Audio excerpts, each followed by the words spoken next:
Hi guys, welcome to Office Blokes React. I'm Office Bloke Dave. I'm Office Bloke Mike. He said he was Office Bloke Mike.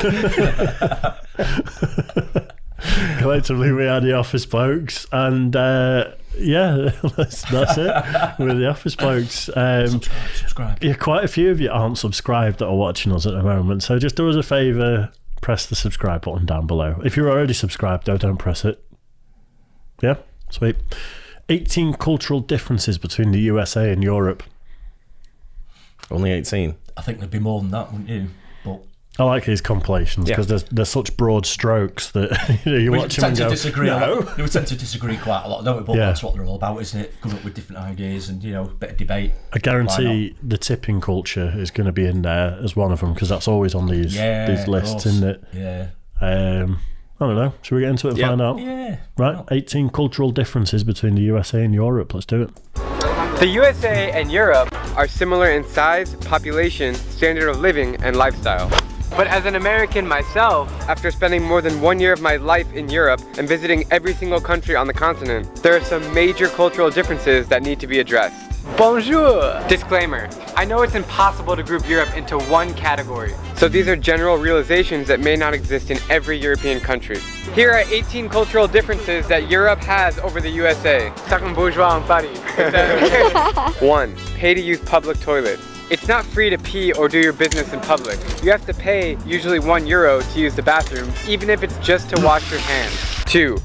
That's to put the nonces off. Don't carry change.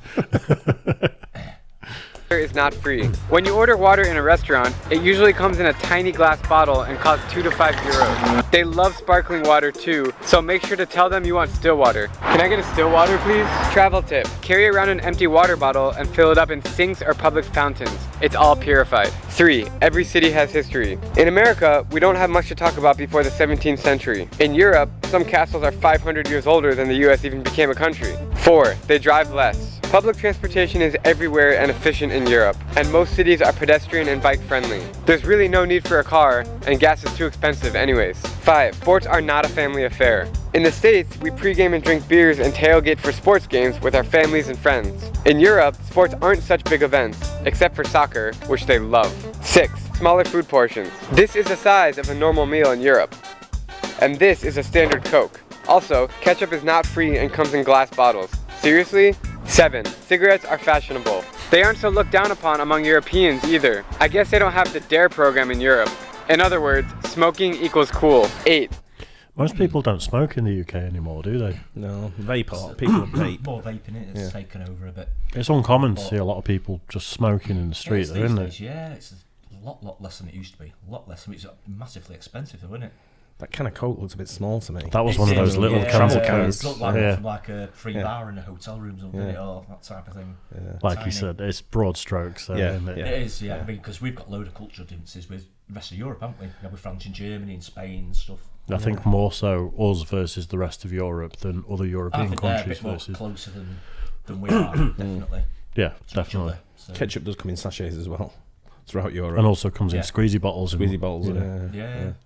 They dress nicer. They don't just throw on basketball shorts, a university t-shirt, and sandals. Sup, dude? They always dress to impress. And about those haircuts. 9. They can speak multiple languages. It's not uncommon to meet Europeans who speak 4, 5, or 6 languages fluently. This beer is very good. Das Bier ist ausgezeichnet. To pivo je výborný. Je to pivo очень вкусное. To pivo je veľmi dobré. 10. They recycle more. Metal cans, plastic, paper, bottles. Europeans recycle more and take better care of their environment. In Germany, the government incentivizes you with 25 cents for returning an empty bottle. Empty water bottles can make you rich in Germany. Many Americans seem to throw trash on the streets without thinking about the consequences. 11. Coins actually matter. Don't lose your euros. This handful of coins is 20 euros or 24 US dollars. If these were quarters, it'd be about $3. See the difference? 12. Toilets have 2 buttons. This makes a lot more sense, right? Big ones for poop, small ones for pee, to save a lot of water every flush. Also, bathroom sinks are tiny. It's like for little kids. 13. Electric cars. It's more and more common to drive small electric cars in Europe. Once again, better for the environment. And you can pull into these parking spaces and you charge it. It's so simple. 14. Fewer trash cans. I never have this problem back home, but in Europe, it always seems like there's a trash can every 2 miles. But believe it or not, the streets are clean. 15. I think the rubbish bin one is because... Warrington bombing. Yeah, I was going to say we went through a phase of people putting bombs in them, so they got rid of a lot of them. Big swathe of bins just went, didn't they? Yeah. Warrington bombing more than anything. That's where it all started. Yeah. Right. But there wasn't just one, was there? I know there's like a major one, but there was smaller, like IRA bombs. Yeah. Quite a few of them were in bins. It's a big Warrington was an security IRA thing, bomb. Was it? Yeah, it was, yeah.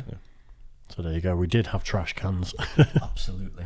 Street signs are tricky. Can't find the street sign? Look on the building. It's usually there. 16. Dinner is an all-night activity. Expect to spend 3 or more hours schmoozing and eating with your friends at the dinner table. In the US, if we wait more than 5 minutes to get our check, we talk to the manager. Don't be in a hurry if you're going to dinner with Europeans. 17. They love the outdoors. You'll notice this by seeing tons of parks and outdoor cafes all over Europe. They love their leisure time and they don't use their phones as much as we do. 18. Longer vacation. Many European countries like France have 6 or more weeks of vacation, or holiday as I call it. In the US, 2 weeks would be generous. So, what do you guys think? Did I miss anything on this list?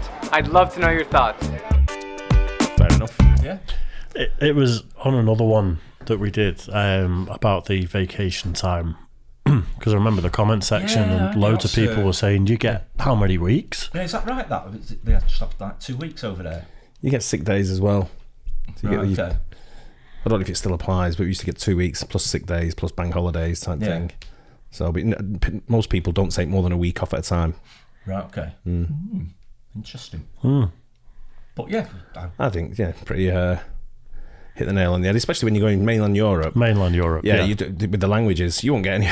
Very few people in Britain speak more than one language. Yeah, Unless it's bullshit. Unless it's Europeans that have emigrated to England from the rest of Europe. Yeah, you might get a few of them, but I mean, you get a few, but not. There's not like you go Germany. Everyone speaks English and German. Yeah, and then they'll probably speak Dutch or something like that. Yeah, ones that are close. Yeah. I mean, I think it might be better now over here. I think they do speak more languages in secondary school than you used to. Ours, we never used to have anything at all in my secondary school. I did French. Did you? Spanish. We never even had anything. Nothing. I did a little bit French at primary school. That was it. Secondary school, absolutely nothing at all. Well, we did French, and then if you were good at French, you went on to do German, and if you were shit at French, you went to do Spanish. Right. Wow. Okay. So I was in Spanish. I was always told that German was the easier one of the European ones to learn. Is that right? Or I grew up watching German movies a bit with my dad, like World War II movies and stuff, and I could understand what was going on without subtitles and stuff. Just watching the movie, and you kind of get it. You kind of pick up. I mean, I've lived in foreign countries where English isn't the main language, and there've been conversations been going on, and you pick it up as you go along. Yeah. But, what says. I've never spoken the foreign language, but it's a bit. You kind of get what they're saying. Key phrases up and yeah. stuff. And, But interesting on that. Yeah. But I mean, the language one, because everyone in Europe has been kind enough to speak English, then we don't have to. That's one of the reasons why they hate us. If you come from one of the smaller countries like Germany, then not everyone around the world speaks German. That's true. Huh? One of the lesser known countries, the less well behaved countries like Germany. Yeah. It's back in the 40s if you'd ever. Anyway, hope you guys enjoyed it too. Don't forget to like and subscribe, hit the bell, and we'll catch you on the next one. Cheers, guys.